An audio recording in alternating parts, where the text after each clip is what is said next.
Hello guys, welcome to my channel. Today I have some great news. We're getting a new endgame mode in 1.2 patch. Unlike 1.1 content, which was Disputed Node and Hollow Zero Inferno Rip, this time around we're getting a resettable endgame content that's gonna rotate with Critical Node. This is something similar to what we had in Honestrevieww, if you still play or played that game, when they added Pure Fiction, which was a new endgame mode at that time, and it rotated with Memory of Chaos. Except in Zenless Zone Zero, the biggest difference is that we're already getting something like this already in 1.2 patch. Meanwhile, in Star Rail, you had to wait up to 1.6 patch to get that. But before I go into my opinions, concerns, and how to go about it with this new endgame mode, I would like to talk about the actual information we have about it. As you can see here on the screen, it says Raid Node Limited Time Access.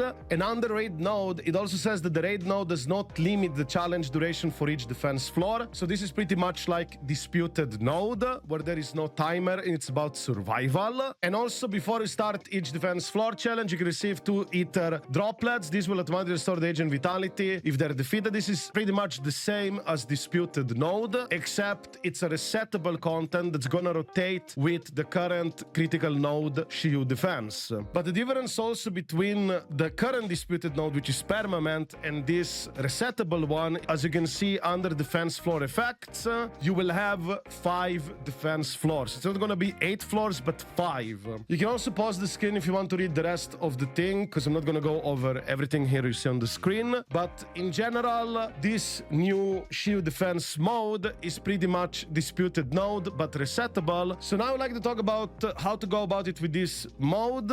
So this new mode is basically going to promote defense units. The enemies will definitely be super aggressive, high HP. It's all about survival, and this is how you make defense units much more viable. And of course, Caesar is coming in the same patch, and it makes sense. They want to promote Caesar as the go-to character for this mode. And this is something similar they also did in Star Rail when they added Pure Fiction. It basically promoted Erudition, which were types of characters that were not that popular prior to Pure Fiction. And same in this game, defense units such as Ben were never really that popular, although defense units are pretty good because they effectively can work as a stunner if you're getting those parries out there correctly. Lots of days build up. So now defense units will have a place, and you will definitely have to consider building potentially defense unit to make it easier to go through this new endgame mode. You're still able to use stun unit just as before, like you did with Disputed Node, but it might be more difficult.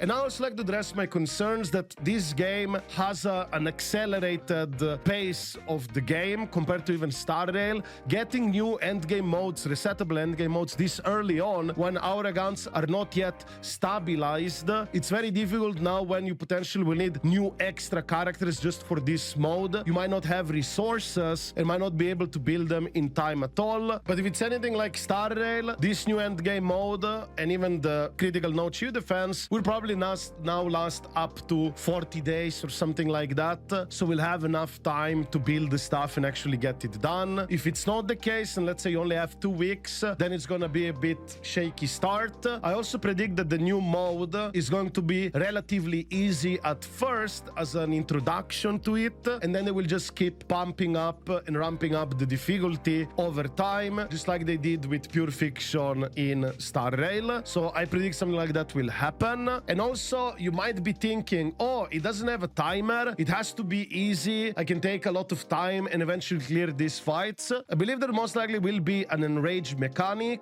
that if you're taking too long, the enemies will just start doing absolute high damage and you will just straight up wipe. Or perhaps even some anti-kiting mechanics. If your idea is like to just run around the map from range and try to do some pot shots, they might do something to prevent that as well. So even if there is no timer, there might be some enrage mechanics or even enemies mechanics, let's say, ramp up over time if you don't kill them in a quote-unquote respectable amount of time. So don't get fooled by this mod not having a timer, because there might as well be a quote-unquote hidden timer with enrage mechanics or something similar to prevent super long extensive fights. But the gist of it, it's just like Disputed Node. You don't want any agent to be defeated to get an S rank. If somebody gets defeated, then you will will get A rank and at worst B rank. Nevertheless, I am happy and excited that we're getting new endgame mode this early on. It can be also problematic, as already mentioned,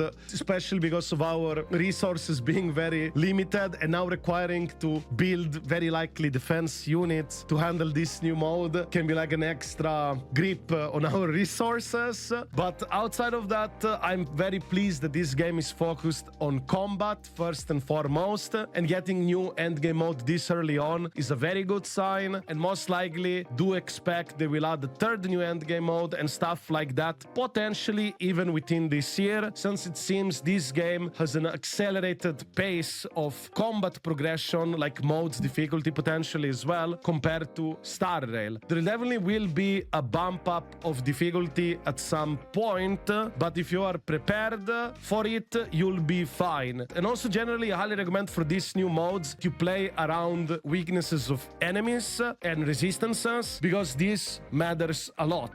For those who don't know, I'll quickly mention it here. Enemy weaknesses and resistances affect not only your damage, but also anomaly buildup and days buildup. That's why matching your DPS plus, let's say, stun unit or defense unit of the same element against the weaknesses, you'll get more out of it than trying to go against neutral element slash resistant element. So my recommendation would be that as of right now, at least you have +3 different element DPSs for better coverage, and also trying to get stun defense units of different elements if you can. Eventually support damage will also matter as well, and you'll have to keep an eye for that. But that bump of difficulty where we'll have to squeeze more DPS out of our teams, it's not there yet, but do expect that at this rate, this bump is gonna definitely happen at some point with this year, and definitely by the looks of it faster than Honkai Star Rail ever did. So yeah, I guess this is it for this video. I hope it gave you some idea how to go about it with this new mode. If you have any questions or anything like that, feel free to ask in the comments down below, or even better, feel free to ask me on my streams. I stream every single day on Twitch/YouTube.